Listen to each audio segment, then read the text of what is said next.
So, Yeah. Don, Yeah. let's talk a little bit. I've met with you for the past 2002, that puts us 2001 at about 15 years. 15 years. You and That's I have right. had this conversation a few times. We have. Yeah. And you and I were talking yesterday up until now Yeah. about all of your battles up until the last day of Kwajalein. Yeah. And on Kwajalein, it was a very effective battle. Yeah. 4,000 enemy casualties and just under 200 U.S. military casualties. Right. Yeah. You think that some of those might have been landing craft casualties. In other words, the men could drown. That happened more, though, in the European No. theater. I don't think so. No, the casualties, the American killed on Kwajalein were the American killed on the island. On the island, okay. On the island. I stand And corrected. The 5,000 or so Japanese that were killed, 5,500 I think, Japanese killed on Kwajalein were killed on the island. Of course. On the island, yeah. So, on the day before the battle was over, your best friend, Sergeant Earl Watson, was grazed by a bullet. Yes, And he you was. said it drew blood. It drew blood, yes. And he was kind of scared. Yes, he was. He was very The battle scared, was yeah. getting really close. He was a Yeah. leader of 281 men. That's right, yeah. And He sure was, yeah. you described it wasn't the days in over there. You really weren't sleeping. You were all the time just trying to keep from getting shot. There was no such a thing as sleep. A soldier never sleeps. Very seldom. He's always on the alert, constantly on the alert, constantly, especially in battle. Oh yes, yeah. So Earl had you make a promise to him back when you met him in Sacramento. In Sacramento. He picked you up because you'd been you were still recovering Yeah. from the injuries that happened in South Carolina. In South Carolina, I was still recovering. There was a yeah. sabotage train that Yeah. the flames. The train hit a truck. Yes, it did. Yeah. And you had suffered some burns, and you were healed, but you still needed some care. In a little town called Camden, South Carolina. That's where it is. So the Earl accident Watson happened. picked you up in Sacramento and drove you to Fort Ord, Yes, and he asked you to make a promise to him. he did. Earl asked me. He said, "Don, you're going to be my bugler, my messenger, and you always stay with me. Constantly stay with me." I said, "All right." I said, "I will, sir. I will, sir." Yes. So he said, "Always stay Yeah. by my side." Always, yes, that's what he said. Always stay by my side. And when we got to the barracks at Fort Ord, California, he put my cot right next to his office. Right next to his office, and that's where I was. I was constantly with him. No matter where Earl went, if it pertained to things that I had to do, I was with him always with him. He was like my mascot. Yeah.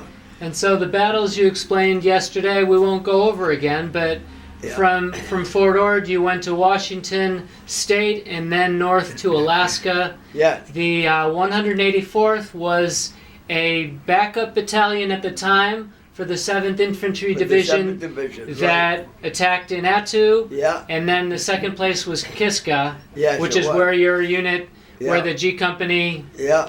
uh, Where we were. Right. first were ashore. Yeah, we in met up with Kiska. about 5,000 Japanese there.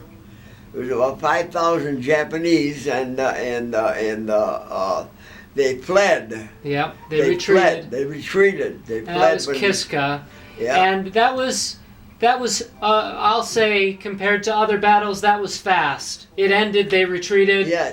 And- It was about a 4-day complete battle. 4 days. Yeah. From there, your unit, We captured one Japanese soldier that was left behind, and we took pity on him and treated him exceptionally well. We fed him, we gave him our rations and took care of him.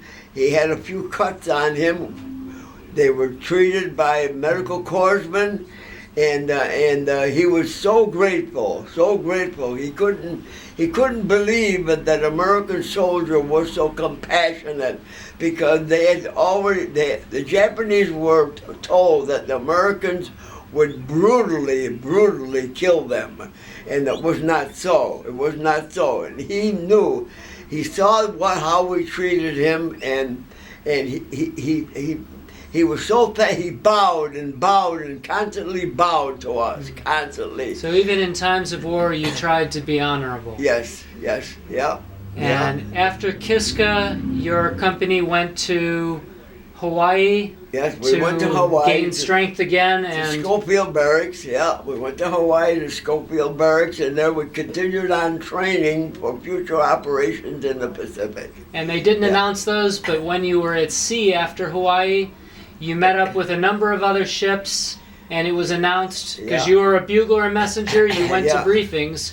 They announced that the entire infantry was going to assault Kwajalein. Yeah, we were going to they announced the admiral of the fleet announced that we were going to make the invasion of the largest atoll in the world, the Kwajalein Atoll, and the Marshall Islands, and the operation was called Flintlock. That was the secret code, Flintlock, and we were all briefed about it. All the necessary people that had anything to do with any type of command or whatever, and I was included in the briefing because of my messenger and sniper and scout training. I was a company bugler or company G, and that was those were my MOS numbers. Yeah. Okay. So we're told we're going to Kwajalein on the 31st of January On the was the 31st, landing of that mission. The 31st of January 1944, at 5:30 in the morning, we dumped over the rope ladder into LCVPs and headed for land 4 miles away. So Yeah, a tough 4 days of battle. You said your sergeant and best friend that you always stayed by. Yeah. His side was injured the day before, yes, and the next day. yeah. Describe what happened. The next day, we were under terrific bombardment from the Japanese, maybe as a final assault, and our Seventh Air Force, in protected of us, killed many Japanese soldiers at that time, we landed at Knob Pier and continued on to Knob Pier going south on Kwajalein, and we were pinned down by an artillery barrage by the Japanese, and we took position in this large bomb crater, and all of a sudden we heard sniper shots, and unfortunately Earl and I were kneeling down, looking the direction of the sniper shots, when one bullet got Earl. One went through his right ear and come out his left eye, and he instantly his head hit my right shoulder, and he was gone. He was gone, and my best friend I was so scared and nervous, and I was crying, and I didn't know what to do, and I took Earl and rolled him over on top of me into this shell hole, the bomb crater, and he almost completely covered me, and he bled on my right shoulder, and I tried to, when I went to grab him, his blood was on the back of my left palm, my right hand, and I let her stay there for a while until then I all of a sudden heard, we got the sniper. That was yelled out, I took her old body, rolled him over, and I rolled him over, and I laid him flat in the bomb crater. Took his dog tag from him, and took one of them and kept it with me, and took the other and put it in his mouth as we supposedly had to do, and for identification purposes. And I crawled to the company commander about 250, 300 yards going south on Kwajalein, where the command post, more or less, where the company commander was. And I told them that Earl got it. Earl was hit by a sniper, but the sniper was killed, and the company commander made no sign of. He just okay, he said to me, and I guess it was.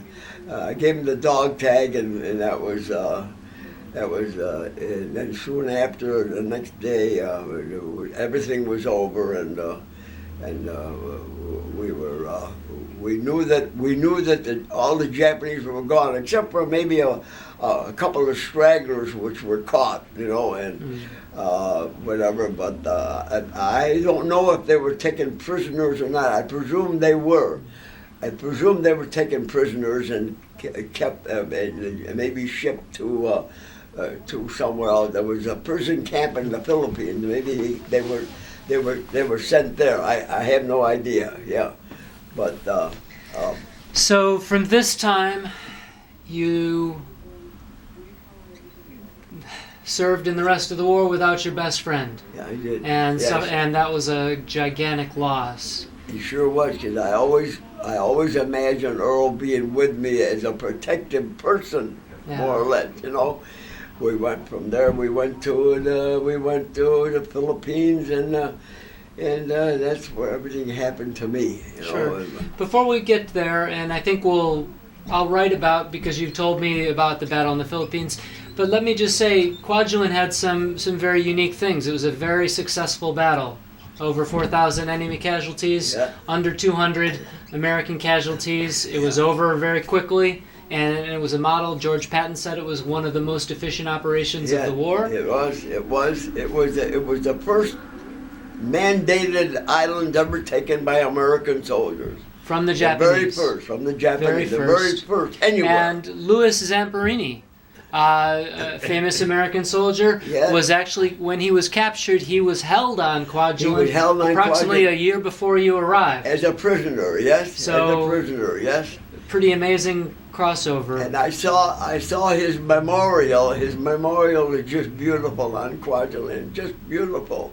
He deserves every bit of recognition that a soldier could have. So I want to move the clock ahead. You fought on Leyte, where you were captured as prisoner of war, and you were released by Americans. Yeah. And later in Okinawa, you were there until the war ended. I was. And 57 years went by until 2001, where you and I met. I knew you before from going to the same church as you, but you shared with me the story about Earl. You hadn't shared it in detail with anyone ever, but shared it with me.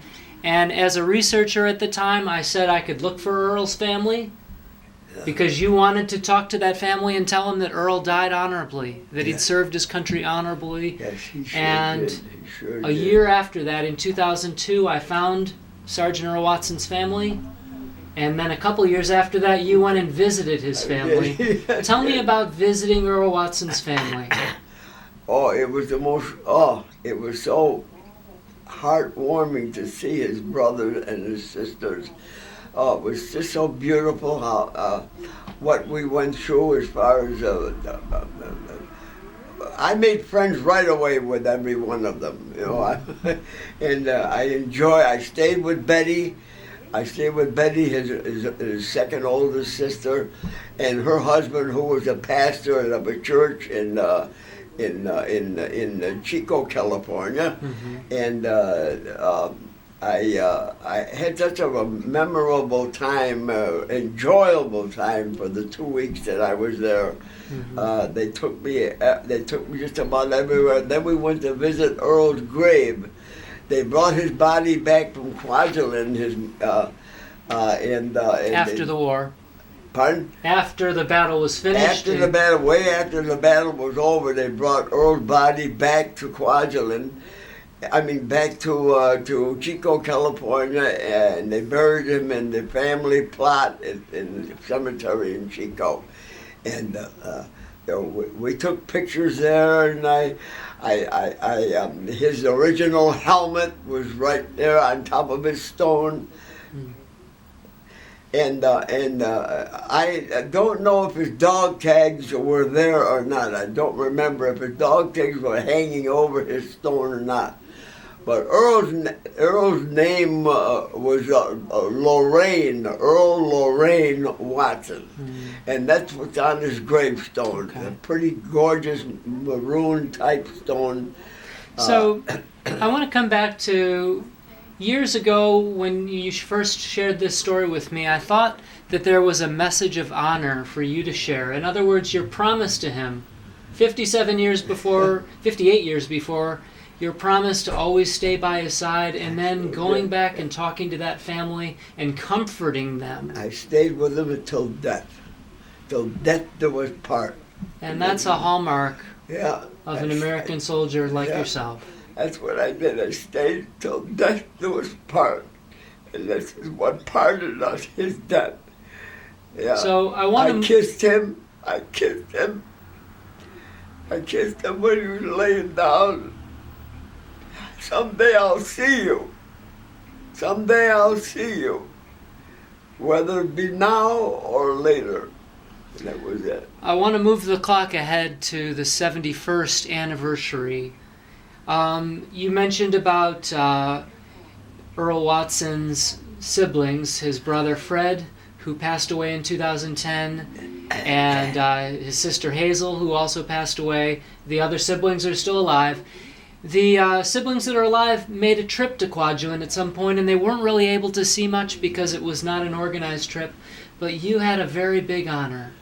Of the 22,000 troops, of the 22,000 soldiers in the 7th Infantry, only 33 were living in 2014. 2015. In January, and only of those, you. I'm the only one able to walk. And so you and two other soldiers that didn't serve in the 7th. They were sailors.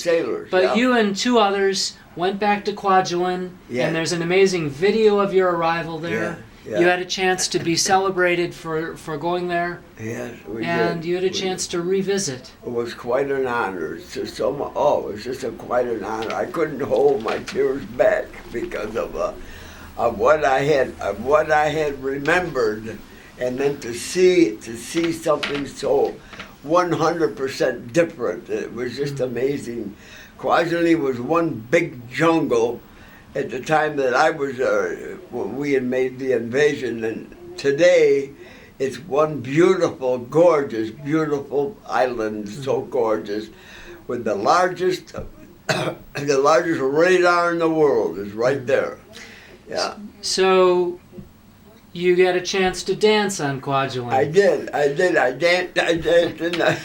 danced with the American Legion at the country club that they had there, and I had a very nice partner. She was, and that was quite an honor to me to be able to the party that they gave me an honor. You know, it was just amazing. And they gave you an American flag that had flown on Kwajalein. Yeah, they gave me the flag in recent times. Yeah, and they gave that to you. Yes.